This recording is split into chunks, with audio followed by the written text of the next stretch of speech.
Hey guys, welcome to Thrill of the Hunt with Griff, Groundtracker.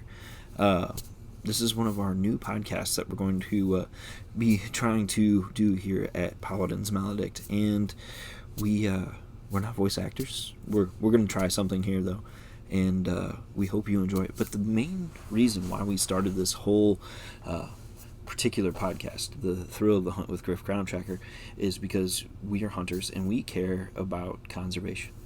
We're not out there trying to deplete populations and run things into extinction and everything. We actually care very much about these animals, and we also care very much about D&D. And so to put those two together, to bring awareness about conservation, to kind of help change up some gameplay, to add some more difficulty to hunting scenarios and even combat scenarios with magical creatures, we have began to put what we know about hunting and apply it to our D&D games. And so that's what you're going to get right here with Thrill of the Hunt with Griff, Groundtracker. And we hope you enjoy, and just always remember to leave this place a better place than what you found it. So there's plenty of opportunities for us to discuss further what conservation means to us in the future, and we're just excited to get into the episode. Why, what's this? It appears to be some sort of magical stone. A bluish green in coloring? Kind of reminds me of a sending stone. Hello? Hello? Hello? Name's Griff. I'm a green-skinned half-orc who's missing a tusk on the left side. Perhaps I'll tell you more about that sometime. I have dark hair that's kind of shaved down on the sides. I tie up the longer hair on the top of my head to keep it off my neck in the warmer months. I live in a realm called Idrithira, which is also the name of the continent I live on. It was decided long ago, long before myself, to name the realm after the largest continent. The small town I live in southwest of Idrithira, which is where the capital of the continent is, and the realm really is Wintry. It's a wonderful city, but I don't enjoy the big city life. I love being in a small town with plenty of space to go hike, gathering, and my two favorites, fishing and hunting. I love hunting and fishing, so I'm actually a game warden. The political leaders of the realm recently got together in an effort to conserve our natural resources. They established seasons to protect populations of potential concern, while others are considered open season. Things like deer, turkey, waterfowls like ducks and geese have seasons, while things like coyotes, mimics, raptors, and dragons don't have a season. The idea went into effect immediately. With it being winter, the deer season was shortened. I went to the local office in my hometown of Voxdom to purchase my tag. The human lady behind the counter was very accommodating and had me set up with my tag right away. From there, I left and made my way to the Evergreen Forest, which is about a 6-hour ride by horseback. The plan for the hunt was to hunt the northwestern corner of the forest near the southern edge of the Brine Sea, where there's a well-established farming community north of the section of forest I had planned to hunt. The idea behind this strategy was that I could catch deer coming and going from the forest to the fields, or the opposite direction even. Corn and wheat is what mostly is grown in these regions, and the deer are particularly drawn to corn and oaks as well as fruit trees. This time of year, the fields have been harvested, but there's still some pieces of corn on the ground, so there's plenty to eat. I began to set up camp that afternoon. It was a dreary ride with overcast skies, and they continued during camping setup. While setting up, a wolf began to sneak up on my camp. Thankfully, I saw him coming, and I drew my bow with an arrow nocked. I took aim and hit him low.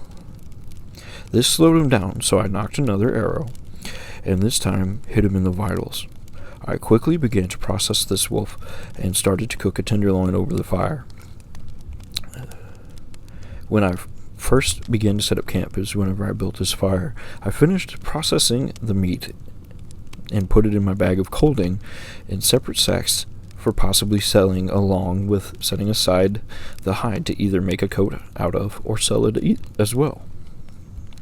I had 4 days to hunt, but I had to be back for work, so I laid down my head that night all ready with meat and looking forward to how the rest of the hunt would go.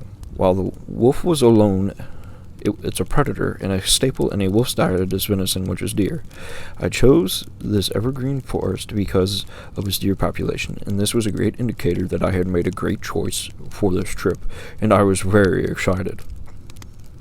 I awoke before dawn the next morning, had a cup of coffee, and a quick bite of wolf. I'm a firm believer in eating what I harvest, and this wolf was tender, which helped me gauge that he was a fairly young wolf. Perhaps he was outcast from his pack after challenging his alpha, or maybe he had gotten separated. After my light breakfast, I made my way into the forest. It was another overcast day, and the wind was coming from the south. Judging by the tracks in the area, my best setup would be on the field edge on the northeastern corner of the field. A couple hours after sunrise, a doe and a fawn, not quite a yearling, but had lost their spots, come into view. That's not quite what I'm looking for, and I only have one tag. It's for any deer, but it would be nice to harvest a buck. That way I could make a set of rattling antlers from his horns. Well, from his antlers. Let's keep everything accurate here. Not long after they came out, a buck came into the field, a nice little 6-pointer. The wind was still in my favor, and after checking which way my scent was pulling, I began to move closer by crawling through the tall grass. A twig broke beneath me, but I settled down enough and stayed still enough that they didn't see me. Thermals and wind direction are key when it comes to hunting deer, as well as other wild game. These thermals carry your scent, and the deer will use these and wind direction to be on the lookout for predators. It is one of their defense mechanisms. Now, thermals are very key, along with the wind direction, of course, like I said. But in the morning, the sun heats the ground, and so it pulls those thermals up. So deer will try to stay high, so those thermals rise up to their nose. Now, in the evening, deer will stay lower, because the thermals begin to pull back down to the earth. These are things that you need to keep in mind while you're hunting. The doe and the fawn began to move north toward the farm fields, but they didn't come my direction. My hunt was lining up very nicely. I finally got into range of the buck, drew my bow back, and made a clean hit with a successful double lung pass-through. The sun was setting, and I began to quickly break the buck down to where I could easily drag it back to camp. Once back at camp, I threw a bit of the wolf and a backstrap on the fire to cook for dinner while I finished processing the deer. Once I finished, I ate my meal, then went to sleep to wake early for my trip home.